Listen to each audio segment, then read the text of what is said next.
All right, you guys, so I wanted to give you guys a real quick tutorial of how the Lens FX app works. Now, obviously, this is on my iPad Pro, so this is for Mac. I'm not sure if they have it for PC. Perhaps they may have an app for PC, but I'm not sure about that. So to get started, obviously, you see there's two different buttons there. There is new and projects. Obviously, you want to go to the new.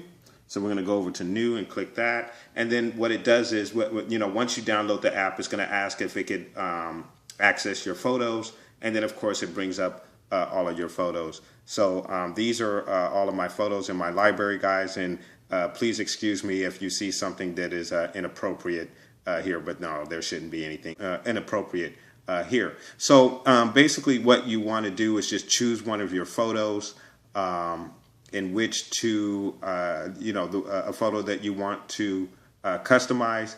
So I'm just going to use the Falcon here. So there is the Falcon, and I hope you guys can see that. I'm going to pull this back a bit. I want you guys to be able to see what's going on. So there is the Falcon. So you bring it up, and you can crop the photo if you need to crop it. I'm just going to leave it as is just for the sake of saving time here.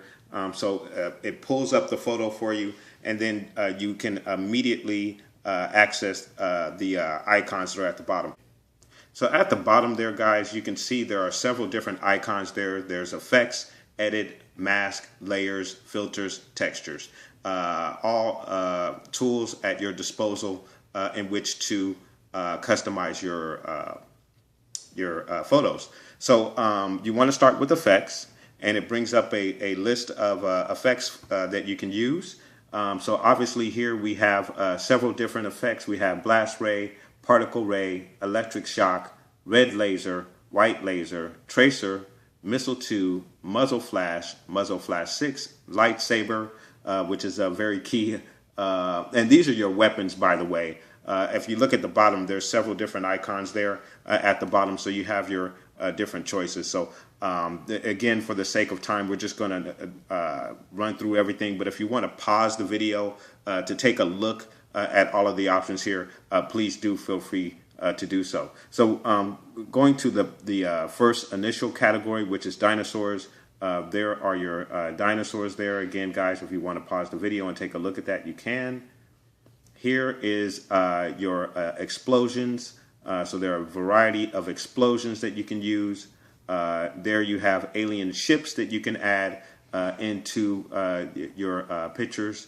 And then here you have your flares and lens flares there. Again, your weapons would be here. This would be extra effects, more likely background effects. But as you can see, the lightning is here, and I don't know if you can see my finger there, but there are your two lightnings that you would use for Sith lightning. If you are a Star Wars figure collector and you want to add lightning to any of your Sith figures. And then, of course, they provide you with aircrafts, modern aircrafts, if you want to add that to any diorama that you're looking to put together in your toy photos. They also offer a variety of robots. Most of these robots to me look along the lines of RoboCop, but there is a Robo Walker there, Robo Walker number 3, that is somewhat similar to an Imperial Walker, but not quite an Imperial Walker. And then we have our Dino Pack, a second Dino Pack. There are your a second thing of Fire Pack, or explosions, if you will. There's a couple of phasma splashes in there as well. There is another jetpack with a variety of ships. And then last but not least, there's your helipack with several different helicopter vehicles available at your disposal. So that is going to be our effects label. So again, for this particular photo, we're going to use one of the weapons here. So we're going to just kind of use a laser that's being shot from the Falcon. So I'm going to choose the tracer laser there. So we're going to put that tracer laser there, and as you can see, the laser shows up. Now, obviously the laser is pointing in the wrong direction, but it will allow me to flip the laser and then properly place it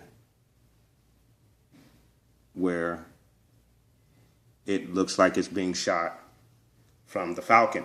So, and then of course you can adjust the size to it if you want to make it a smaller laser, not as big of a laser shot. You can do that as well.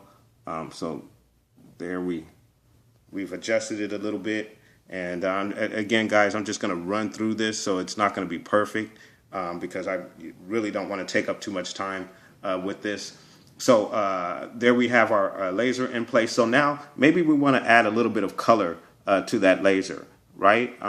If I'm not mistaken, the laser fire on the Falcon is red, and I hope I got that right. So as you can see, there is a color grid right there, and there, you see that small circle in the middle, which keeps it at its normal color.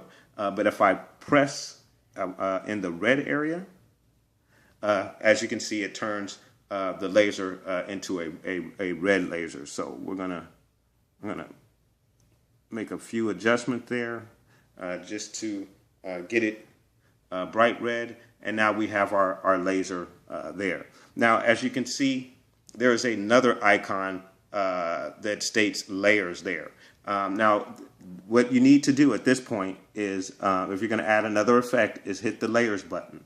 Now, the layer button allows you to save what you've just done with your last effect, and then add a new effect in one of the empty slots. I think there are 10 empty slots here that you can use at your disposal. So you hit one of the empty slots, and then again, it takes you back to the icons where you can add additional effects. Now, just real quickly, what I'm going to do, so this isn't quite too long, I'm going to add a blast, if you will, to the end of that laser blast there, an explosion, I should say, at the end of that laser blast. So we're going to add this little explosion right there, and take it and move it just in front of the laser blast, and boom, now we have an explosion. And then again, if you want to add a little bit of color, maybe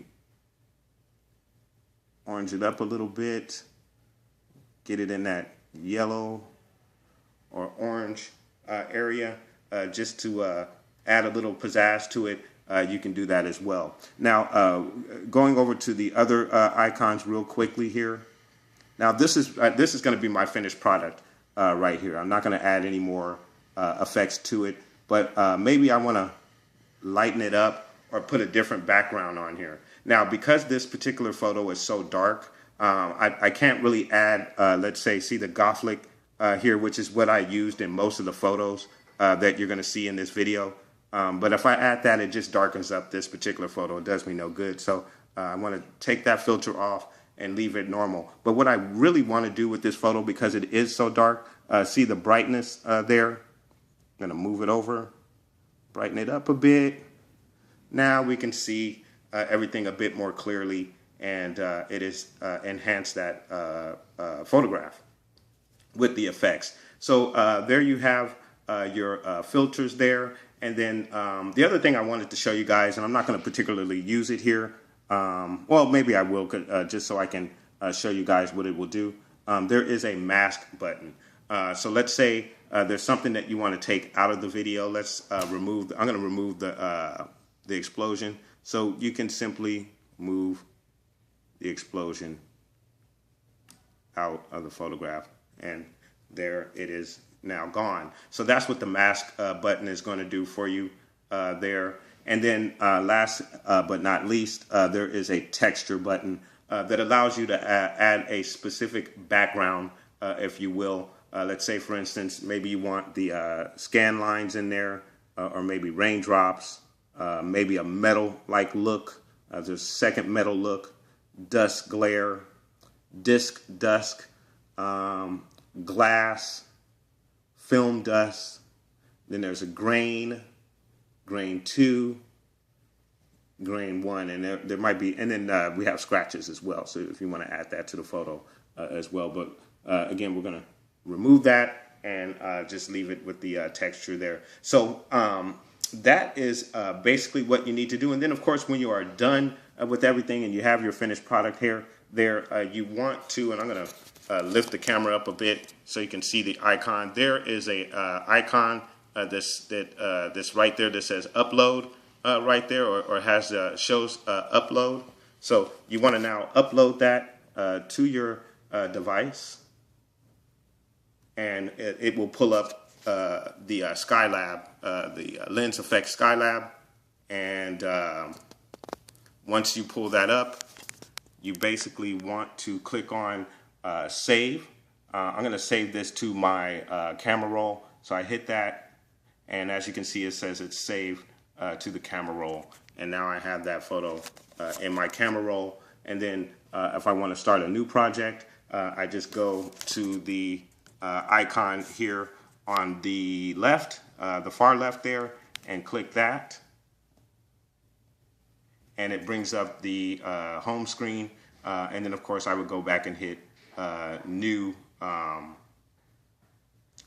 project. So really cool, great app, absolutely love it. One of the other features here, guys, that I want to show you what they provide for you. Right here it says Epic Photo Collection at the top. Oh, and I'm sorry guys, you guys can't see that, so let me pull the camera up. So right here at the top it says Epic Photo Collection. If you click on that, it gives you a variety of settings that you can use. There is mountains, then you have landscapes, and then you have cityscapes. So you can add those, or basically you can use those as your background, and then add the specific items that they have available for you, like the helicopters and dinosaurs and all of that, to their landscapes. Now, unfortunately, you cannot,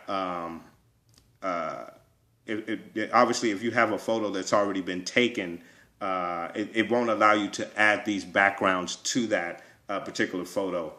So unfortunately, you do not have that option here with this app, but nonetheless, very cool. All right, you guys, so real quick, I want to show you how to put the Saber in. So I'm going to take care of that for you real quick. Again, you want to go to your effects, your effects there, and then right here, you have your Light Saber. You click that, it brings the Light Saber on, and then you can make any adjustments to the size that you need to make, and then we want to bring it, I'm going to make it a little bit smaller. Oops, not that small. So we're going to just add it to the top there. So now we have our Saber on there, and then we go to edit. Now we want to choose our color. So let's give her Luke's blue Saber. That's what she's supposed to have anyway. So now we have the blue Saber right there, and we want to maybe change our background. I use the Gothic background because it brings out the color of the Saber. So there we have our Saber on there, and I want to make sure you guys can see that. I don't know if it's coming through as well as it should, but there it is, guys. So that is how you would do the Saber. I just wanted to get that in there for you guys. So there is the app and what it can do for your photos. So very cool app. You can use it to enhance your toy photography, as you can see here, or you can enhance your own personal photos, as you can see what I've done here. Also, if you are a YouTuber, it can be a very useful tool to add special effects to photos that you want to present in a video presentation, just as you can see here as well. Now, obviously, I am a bit of a novice when it comes to adding these special effects, so I do hope to get better, but there it all is, guys. I want to give a special shout out to Mike Rakowski, is a gentleman who I met at Star Wars Celebration, so shout out to you. But I want to thank you guys very much for watching. Please like and subscribe, and may the Force be with you always.